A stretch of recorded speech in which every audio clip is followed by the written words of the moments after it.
Hi everyone, welcome back to my channel. So I'm making this video because we're about to take our respiratory exam a week from now. This is gonna be not comprehensive kind of review. It's just like basic concepts, and then as you study your book or other notes, then hopefully it can improve your also learning on the respiratory system. So over here, we're going to talk about respiratory system. I think the main thing, and everybody's aware of, if you're a nursing student, that it helps with the exchange of gases inside of our body. So the respiratory system also has two tracks. So we have the upper respiratory part, which is like from this side over here, from the nose mouth, going to the trachea part over here, upper respiratory. And also there is a lower respiratory, so it's going to be from the trachea going down to the diaphragm. Also over here, it can be also categorized as a conducting zone part of the over there, and then respiratory zone, which also has the helps with the exchange of gases inside the lungs. So over here I drew a respiratory system over here, and Dr. Bergman already covered some of this, and kind of I'm just gonna do a refresher or what I remembered from her lecture. So over here, air can go inside the body in two ways. So we have, it can go into the nose over here and goes to this over here, and also inside our mouth, right? So if there's blockage in each one of them or in both, somebody's gonna have a respiratory distress because they're unable to breathe, right?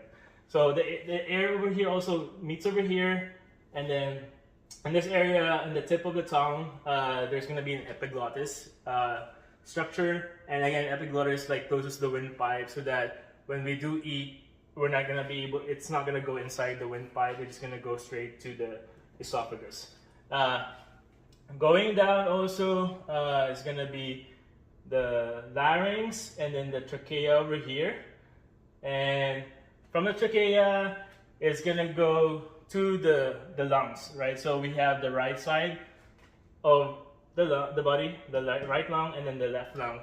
And she also explained that on the right side there's gonna be 3 lobes, while on the left it's gonna be only 2, because on the left side, again, it creates a space where the heart is located. So that's why it only has 2 lobes. So from the bronchi, you can see the junction over here. I think this is also where the carina is located. Again, it separates to once the air goes over here, it can, it goes to the right or left side of the lung.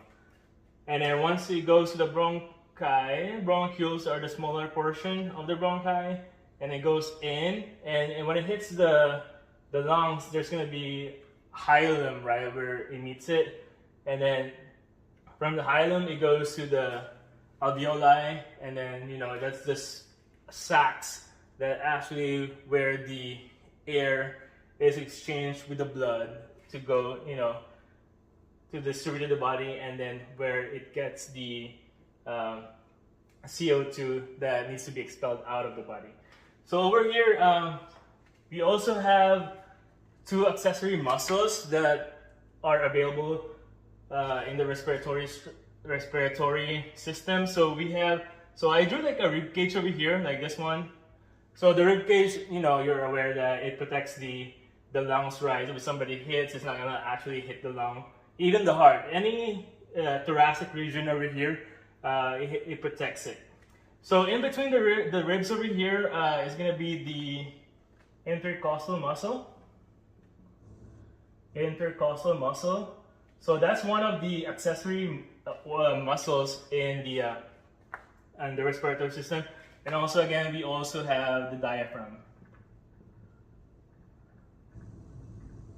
So again, these accessory muscles helps us during inspiration and exhalation, right? So recap: inspiration will be when we're taking in air, and then expiration will be we're expiring or removing the gas out.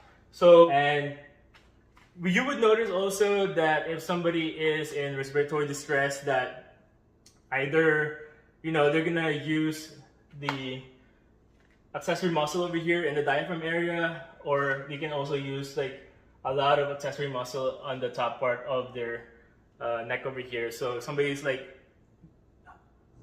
getting hard to breathe, then you can see also that as part of your assessment. Also, when you're doing a auscultation of lung sounds, so again, there's a difference again if you're doing it on the anterior part of the body compared to the posterior part of the body. So again, so from here, the bronchial sound will be over here, and then the vesicular sound is going to be on the outer part of it, and then the bronchivesicular sound is going to be centered, like concentrated in the middle of it. So over here, also over here, inhale, exhale, inhale, exhale, inhale, exhale, inhale, exhale, and then you're going to ask the patient to just breathe normally afterward, and then do the remaining lung sounds. On the back part, it's going to be, again, the bronchivesicular sound is going to be on the upper part, and then you do the same thing, but again, you want to do the assessment like in the inner part, because again, you have the scapula that blocks the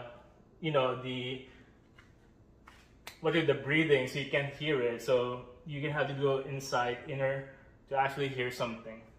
And as you guys are aware, also we do have like different sounds, abnormal sounds. Abnormal sounds. I'm not even sure like what our professor's gonna ask about, like the what sounds, or if she would even ask this one. So we have again the wheezing. So wheezing, because we're talking about like asthma, and it's usually heard like during expiration. But if again the asthma becomes severe and in the worst state already, sometimes it can also be heard during inspiration. Next one would be crackles. So this one is gonna be I think bronchitis, right? Because like in bronchitis, like there's gonna be an alveolar collapse, and so that's the reason why there's like a popping sound. And that's going to be the crackles one. The third one would be stridor. So this one is usually going to be heard during expiration when you're exhaling. And then the last one, also we have the pleural friction